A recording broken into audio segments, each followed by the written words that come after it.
Ngayon nga po mga idol na opisyal nang nakuha ng Dallas Mavericks ang kanilang 2025 first overall pick na si Cooper Flagg. Unti-unti na nga pong nagiging ready ang kanilang team na mag-compete sa titulo next season. Nabigyan na rin naman nila ng bagong extension ng big man na si Daniel Gafford. Kaya kailangan na lamang ng Mavericks na makakuha ng isang point guard para tuluyang maging handa sa susunod na season. Ayon sa isang analyst, kung titingnan natin ang kasalukuyang lineup ng Dallas, wala nga po ni isa mang team sa NBA ang may kakayahang talunin sila sa isang 7-game series.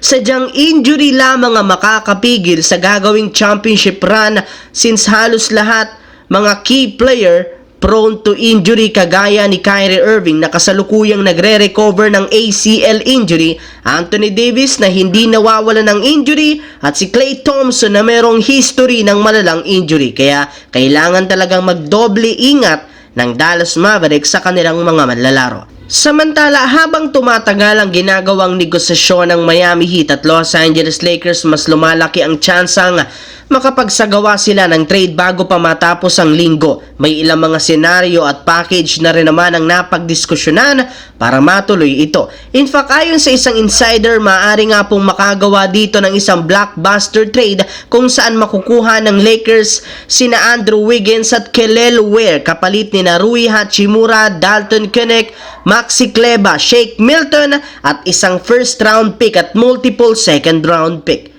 Hindi nga kayo nagkakamali sa inyong narinig, posibleng makasama at makuha dito ng Lakers ang sophomore center na si Kel'el Ware at kapag nangyari yan, jackpot! Sira Pelinka dahil masisecured nga nila ang future ng kanilang prangkisa. Napakalaki ng potensyal nito bilang isang sentro na siguradong makakatulong ng husto kina LeBron James at Luka Doncic at mas magiging kampanya ng Lakers sa mga susunod na season. Sa kabilang banda, simula pa lamang nga po ng malaglag ang Golden State Warriors sa playoffs, umugo nga ang balita na balak nga talaga ni Jonathan Kuminga na umalis sa team since hindi niya dito na ma-maximize ang pagpapa-improve ng kanyang galaw.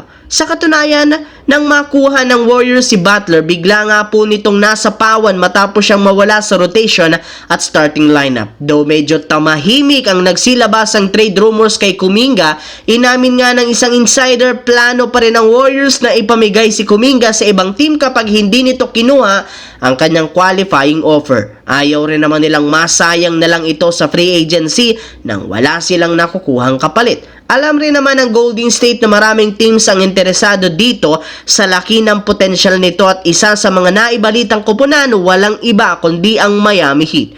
Since nabigo ang Miami na makuha si KD, kinukonsidera nilang kunin si Kuminga para maging magamit syempre na third superstar para kina Tyler Hero at Bam Adebayo.